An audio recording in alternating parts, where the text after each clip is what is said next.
Oke, selamat pagi. Assalamualaikum. Kita berangkat ke bengkel.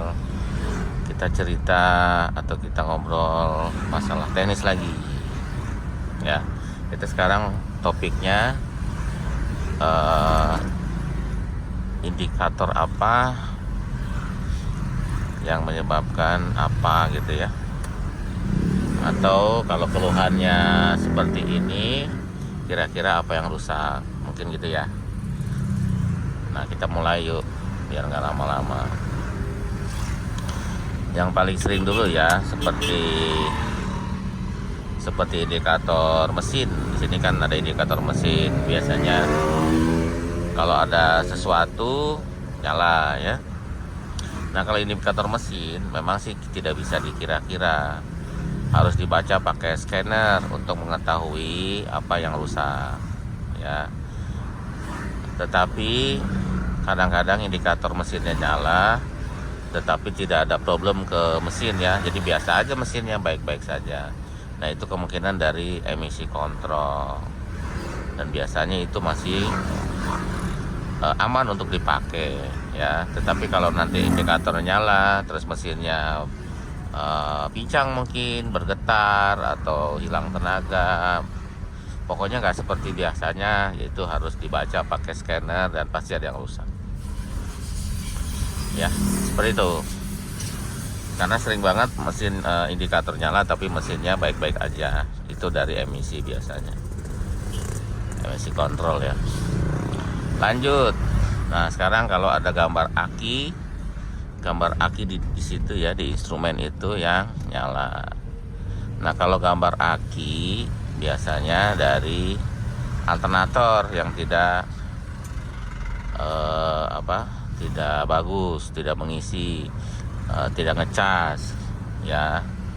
Jadi alternatornya wajib dicek. Kalau tidak dicek nanti bisa mogok mobilnya, karena tidak ada pengisian ke aki ya. Lama-lama akinya habis gitu. Jangan akinya yang diganti, tapi dicek dulu alternator. Tapi kalau mau ganti aki juga, kalau udah lama, misalkan wah aki saya udah 3 tahun ya, itu sih baiknya sih diganti ya, karena aki itu juga ada waktunya. Normalnya si aki 2 tahun ya, bonus lah 3 tahun gitu ya. Itu untuk indikator aki. Terus sekarang indikator matic ya, yang di matic di situ kan ada gigi D atau macam-macam setiap mobil kan. Pokoknya ada indikator yang D-nya atau lampunya yang digambar otomatis gitu ya. Itu kedip-kedip. Nah, itu kemungkinan maticnya ada masalah. Itu juga harus dibaca pakai scanner ya. Apa yang rusak. Tetapi kalau olinya sudah lama banget tidak diganti ya, mending ganti olinya dulu.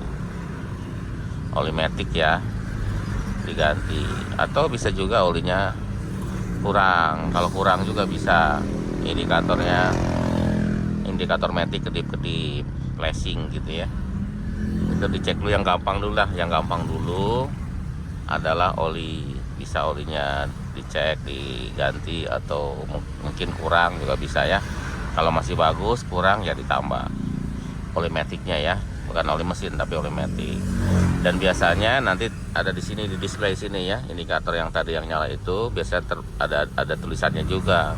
Selain simbol, dia juga ada display, ada tulisan di situ.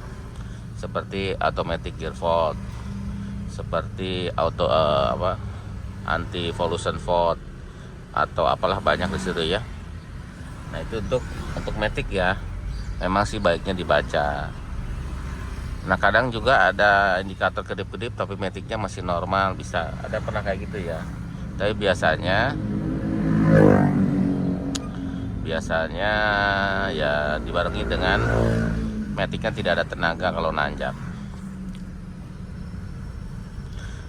Lanjut sekarang ke ABS ya. Di situ ada gambar mesin ya, atau tulisan ABS, atau mungkin gambar mobil lagi slip.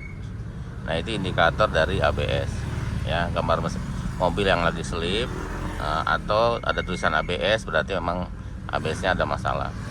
Itu juga sama ya, dibaca pakai scanner. Nanti apa yang rusaknya, mungkin sensor ya, mungkin juga ABS-nya ya, modul ABS-nya rusak, bisa juga.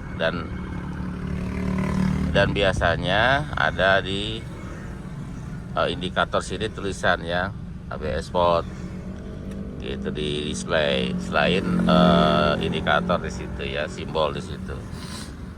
Nah itu juga ngaruh ke matic biasanya ya, kalau itu rusak maticnya. Kalau yang matic zaman sekarang itu ada ngaruh ke matic, tapi kalau yang 406 dia nggak ngaruh karena dia terpisah gitu. Lanjut, indikator P ya, indikator P nya nyala terus, atau ya sebutannya indikator handbrake ya, itu nyala terus misalkan, tapi handbrake-nya sudah diturunkan gitu. Nah itu dicek dulu minyak remnya ya, minyak remnya dicek, mungkin minyak remnya kurang ya. Terus apalagi ya, ya biasanya sih dari minyak rem ya, minyak remnya kurang, bisa indikator handbrake-nya nyala. Lanjut, indikator handbrake sudah ya, airbag ya, indikator airbag, karena rata-rata mobil sekarang kan sudah ada airbag. Nah kalau indikator airbag-nya nyala, indikator yang gambar safety belt biasanya ya, atau ada tulisannya airbag di sana, dan di sini juga ada tulisan biasanya airbag fault. Itu harus dibaca juga ya pakai scanner. Kalau kebanyakan sih di string sininya ya, ada namanya COM 2000. Nah di situ kan ada COM 2000-nya, ada kabelnya ya, rotary konektor gitu ya, kabel yang melilit itu mungkin putus ya, tapi tetap dibaca ya, dibaca pakai scanner. Bisa juga dari konektor yang ada di bawah jok, karena di bawah jok itu ada konektor banyak ya, untuk ke safety belt ya, ke tension apa sebutannya ya, safety belt, tension safety belt yang di sini nih. Nah, itu juga kalau terlepas nanti nyala airbagnya, karena safety belt sama airbag itu gabung ya, pretension ya, pretension safety belt, jadi dicek itu. Sama ada di jok juga ada airbag samping ya, airbag yang di samping jok itu kan ada, takutnya keputus ya kabelnya, atau terlepas atau apalah, itu dicek. Oke, sudah nyampe bengkel. Oke, ini hari berikutnya ya, kita lanjut videonya. Nah sekarang berlanjut ke keluhan, atau ya keluhan lain ya dari yang kemarin. Contohnya kalau misalkan gemuruh ya, jadi gemuruh itu ada dua penyebab, bisa ban, bisa juga dari bearing ya, atau lahar roda gitu. Jadi ada dua penyebab. Nah kita bisa bedain sebenarnya untuk penyebab tadi ya. Kalau misalkan gemuruhnya di RPM rendah ya kan, kalau RPM rendah itu kemungkinan dari ban ya. Misalkan gini, di RPM pertama kali jalan ya, sampai ke ya 50 lah, 50 km per jam. Nah itu kemungkinan dari ban.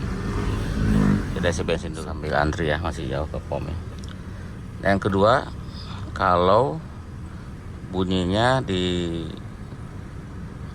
kecepatan tertentu ya, mungkin 40, 50, tapi semakin kencang juga bunyi gemuruhnya. Nah itu kemungkinan dari lahar roda ya. Jadi bedanya, kalau ban biasanya kecepatan tinggi itu suaranya hilang, tetapi kalau lahar roda atau bearing itu semakin tinggi kecepatannya, suaranya semakin kencang gitu ya, untuk bedain suara gemuruh. Nah gimana kalau misalkan setirnya bergetar ya, Ada dua macam juga setir bergetar tuh, saat kita rem atau saat kita tidak rem.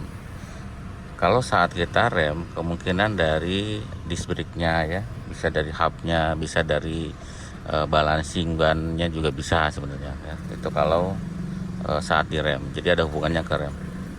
Tetapi bergetar saat kecepatan tertentu, misalkan 90 atau 100.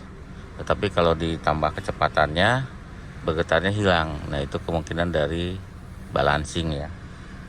Bannya tidak balance, jadi harus dibalancing. Itu yang seperti itu. Kalau udah dibalancing, biasanya dicek juga kan kaki-kakinya sekalian, gitu ya, biasanya gitu. Karena takutnya memang dari kaki-kaki, cuman sebagian kecil lah kaki-kaki, kebanyakan dari ban. Harus dibalance ya, atau bannya mungkin sudah penyok gitu, bisa juga. Oke, lanjut lagi di sektor roda ya. Nah, ini juga banyak yang ngeluh, misalkan gini, bunyi kalau saat belok saja, misalkan agak tanjakan, terus setirnya dibelokkan, terus digas, itu ada bunyi tak tak tak tak. Nah, itu kemungkinan dari as roda ya. Jadi as rodanya sudah rusak, bisa diservis atau diganti. Jadi biasanya jalan lurus itu bagus, tetapi kalau saat berbelok, terutama saat digas, itu ada bunyi ketukan, tuk tuk tuk tuk tuk tuk tuk tuk gitu ya, seirama dengan putaran, itu bisa dari as roda. Terus gimana kalau saat jalan biasa, agak keriting jalannya, agak bergelombang gitu ya, ada suara ketukan ya, kayak tuk tuk tuk tuk gitu ya. Nah, itu bisa dari stabilizer ya, link stabilizer juga sering. Tapi itu biasanya kalau jalan yang nggak kasar juga, tapi ada perbedaan jalan gitu ya, kontur jalan, itu bisa dari link stabilizer ya, kutuk gitu. Nanti tinggal tentukan yang sebelah mana, kiri atau kanan. Nah, gimana kalau bunyinya rame gitu? Kalau rame di suspensi depan atau di belakang, di depan dulu deh.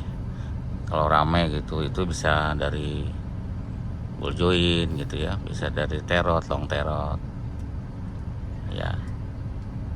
Terus gimana kalau misalkan setirnya suka lagi jalan ngerem suka berubah ya, jadi miring kanan, miring kiri, itu bisa dari karet arm ya. Jadi ada arm itu kan ada karetnya, itu kalau udah rusak juga bisa ngaruh ke setir ya. Kalau direm dia belok kiri misalkan atau belok kanan, tetapi kalau digas dia kebalikannya, itu bisa dari bushing arm. Nah, gimana kalau bunyinya di belakang ya, khusus di misalkan contoh di 206 yang kreot gitu ya, itu bisa dari lahar torsi ya, lahar torsi. Kalau mungkin tipe 306, 206, 405 bisa lahar torsi, apalagi dibarengin dengan bannya miringnya keterlaluan ya, miring banget gitu. Nah, itu bisa dari lahar torsi ya.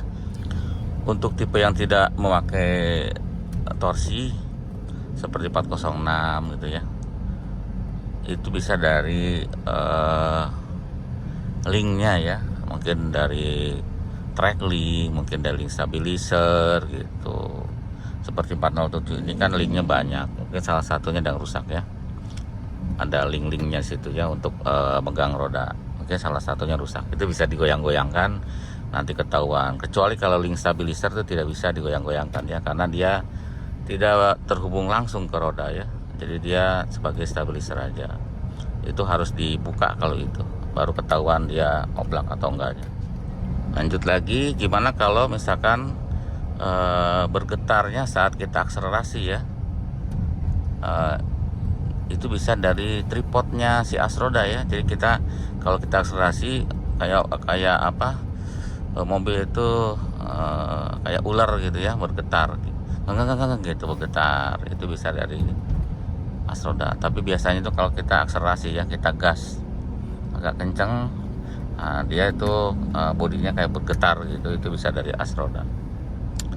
Apalagi kalau dibarengin dengan handle-nya manual itu yang bergoyang-goyang, itu udah pasti as roda di bagian tripodnya ya. Tripod itu as roda bagian dalam, kalau bagian luar namanya CP joint. ya. Jadi bagian luar itu biasanya bunyi kalau saat kita berbelok kayak gini, belok nih, terus digas gitu dia bunyi tak tak tak tak tak gitu, itu as roda. Tapi kalau tripod yang bagian dalamnya biasanya bodinya bergetar saat kita akselerasi, kita gas. Jadi itu aja dulu ya sementara. Kalau nanti tanggapannya banyak, nanti kita bikin ke kasus-kasus yang lain ya, mungkin yang sedikit lebih rumit dari itu. Mungkin kok nggak bisa starter, nggak bisa hidup atau apalah gitu. Nggak ada kasus-kasus di mesin ya. Banyak kan kasus-kasus yang ditemukan tapi belum ada jawabannya atau belum tahu jawabannya. Nanti kita coba bahas. Oke, itu aja videonya. Terima kasih sudah nonton ya. Sampai jumpa lagi di video berikut.